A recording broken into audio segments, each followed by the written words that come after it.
On the Genealogy of Morality is perhaps Nietzsche's greatest work. It's often just called the genealogy. I'm going to call it the genealogy. Um, in the work, he gives some of his most kind of systematic, thorough, uh, um, fullest accounts of morality, of what he thinks morality is, how it works, and more particularly, whether or not it's good. When we were looking at the death of God, one of the things that that I had mentioned was that according to Nietzsche, morality, as we understand it, um, originated in and is justified by, according to Nietzsche, uh, um, a systematic view of the world with God at the center of things. That's Nietzsche's view. And so, with the death of God, that whole worldview is called into question. Um, Along with it, then, morality, because morality is part of that worldview. And so, the driving question of the genealogy of morality is morality a good thing? Is it a good thing that it might go away because it's a mere shadow? I mean, it's sticking around, but maybe it'll eventually collapse. And is that a good thing? Is that a bad thing? Should we strive to keep morality around, or should we strive to get rid of it? And in Nietzsche's view, this question is never asked. He's the first person to ask this question, to kind of stand back from morality and ask whether or not it's actually any good. And so the project of the genealogy is to answer this question. That's what he's trying to do in the book. And the book is composed of a prologue in which he kind of lays out this project, and then 3 essays. What value does morality itself have? Another way he puts the point: of what value are moral values? And by moral values, by morality, he would mean what you kind of would think he'd mean, right? Moral values are things like pity, compassion, temperance, humility, love, or charity, and so on. And when he's talking about morality, he's talking about the kinds of values that you might think of, like, it's immoral to lie. Don't lie, don't cheat, don't steal, don't murder, and blah, blah, blah, blah, blah, and so on, right? Are these values good? Ought we keep them, or ought we abandon them? That's the question. Now, when you ask a question like that, it immediately raises a second question about that question. Namely, well, what do you mean are moral values good? Do you mean are moral values morally good? Well, yeah, clearly they'd be morally good, right? There needs to be some sort of standard for evaluation, right? Because you might use morality as the standard for whether morality is good, right? And then it'd just be the question I just asked: are moral values morally good? But you might use something else. You might use something like economics or money or finances or something like that. Are moral values economically good? Are they economically beneficial? And people might argue yes, people might argue no, and whatever, right? But that would be a different standard for trying to evaluate the value of morality. Nietzsche thinks the relevant standard, right? Are moral values morally good? That's not going to be the relevant standard. I mean, that's just obviously, well, obviously, yes, right? Because they are the moral values. So, of course, they're morally valuable, right? And so we need a different standard. We can't just go with the standard of morality. That's just kind of vacuous. That doesn't really tell you anything. The relevant standard, according to Nietzsche, is life.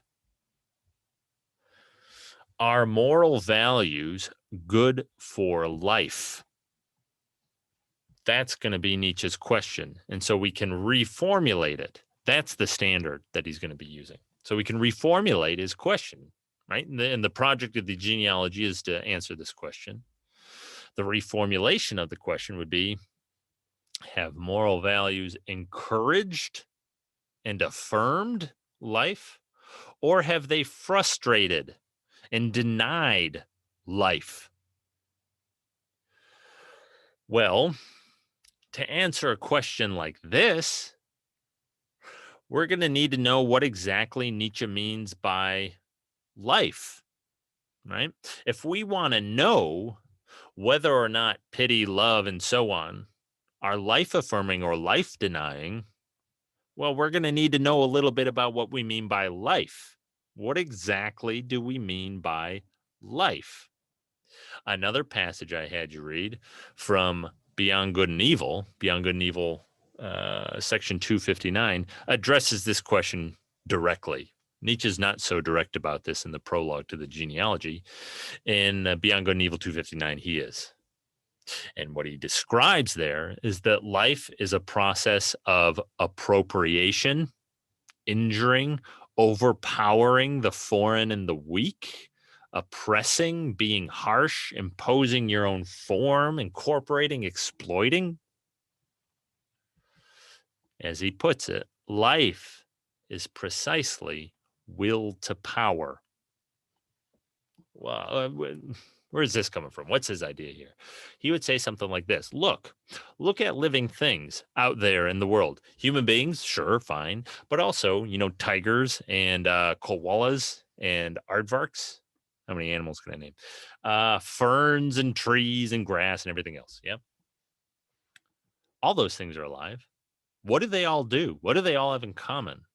Well, let's take a tree. Yeah. What does it do? Well, one of the things it does, it absorbs nutrients from the soil. It incorporates those nutrients into itself. How?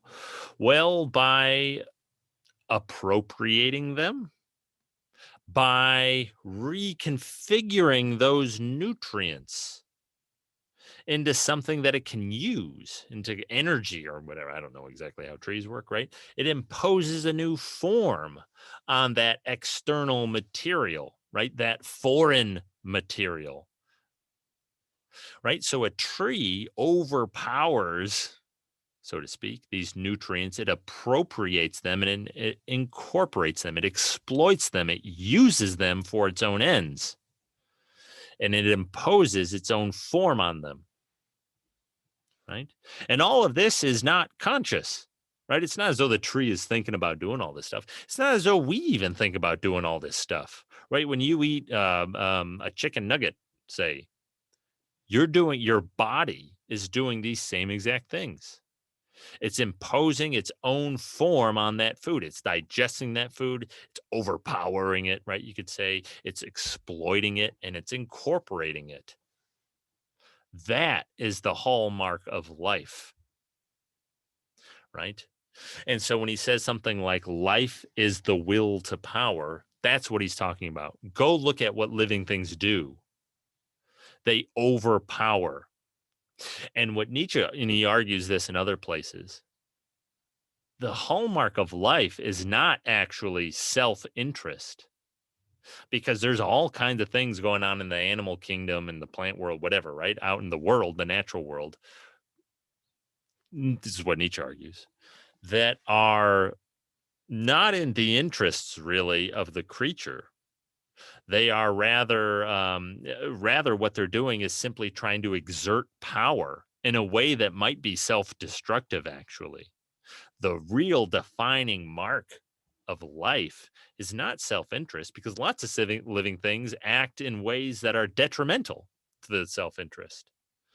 The real defining mark of life is the will to power, imposing form, appropriating, overpowering, oppressing, right? That's what Nietzsche is indicating. That's what he means by life. And human beings are not all that different from plants or animals or anything else. We're a living thing. And so we are alive. We are embodiments of the will to power. We exert the will to power.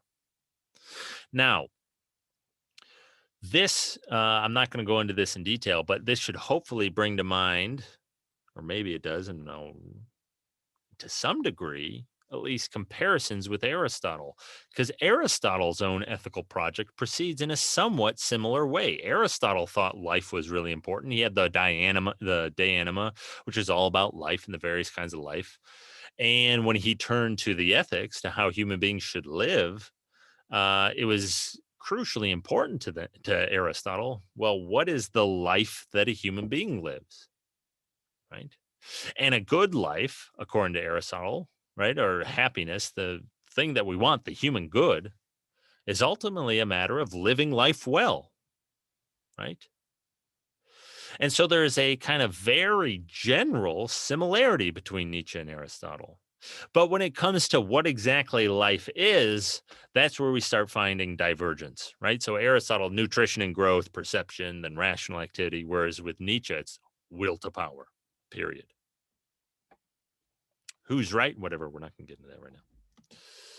So we can return back to the questions that we had. Right? So we had this initial question: what value does morality itself have? And then we find out Nietzsche indicates that his standard for evaluation is going to be life. And so we reformulate our questions: have moral values encouraged and affirmed life, or have they frustrated and denied it? But what exactly do you mean by life? Well, now we know that life is the will to power. And so we can reformulate our question yet again.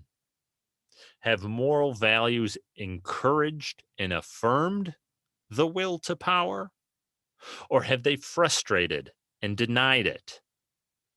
Right? This is how we're going to determine if morality itself is good or bad. We're going to try to answer that question.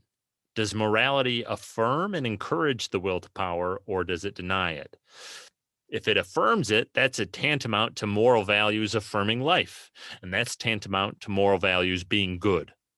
Whereas if moral values inhibit and frustrate the will to power, well, that means they inhibit and frustrate life. And that means they are bad. They're bad for life.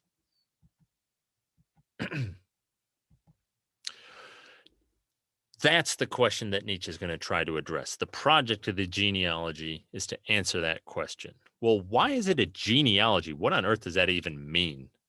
Well, a genealogy, of course, it's your genealogy is the kind of list, or it's the account of your ancestors, where you came from, right? Yeah, this is my father, that's my great grandmother, that's my great great great great grandfather, and so on, right? That's your kind of genealogy. It's the people you came from, where you came from, your origins, so to speak. Well, the reason this work is called The Genealogy of Morality is because in order to answer this question of what value are moral values, is morality any good? In other words, does morality affirm the will to power, or does it deny it? To answer it, Nietzsche thinks we need to examine how morality arose, where these moral values came from. That's why he's going to give a genealogy of moral values. He's going to try to determine what their origins were, where they came from, how they arose. Because he thinks that whether or not they're life affirming is going to be revealed by understanding how and why they arose, how and why they showed up on the scene, because they haven't always been around. They arose at a particular time in human history. And by examining why they did, Nietzsche thinks that's going to contain the key to understanding whether or not they are life denying or life affirming.